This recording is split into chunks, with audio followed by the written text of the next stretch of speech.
ఇల్లలగ్గానే పండగ కాదు. నువ్వు పెళ్ళి అనగానే పెళ్ళైపోదు. మిత్ర డెసిషన్ తీసుకున్నాడు. దాన్ని మార్చటం నీ తరం కాదు.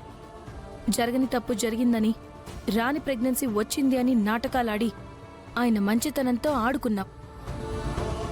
నువ్వేంటో, నీ నిజస్వరూపమేంటో నేను నిరూపిస్తాను. ఈ పని నువ్వు ఎప్పుడో చేయాల్సింది లక్ష్మి. ఇప్పుడు నీకంత టైం లేదు. ఎప్పుడు ఏది జరగాలో అప్పుడది జరుగుతుంది. ఏంటి కర్మ సిద్ధాంతమా? దాన్ని నమ్ముకునే ఇంతవరకు తెచ్చుకున్నావు. మన ప్రయత్నం లేకుండా ఇక్కడ ఏది జరగదు. జరగాల్సిందంతా కర్మకి వదిలేస్తే నీ కర్మే కాలిపోతుంది.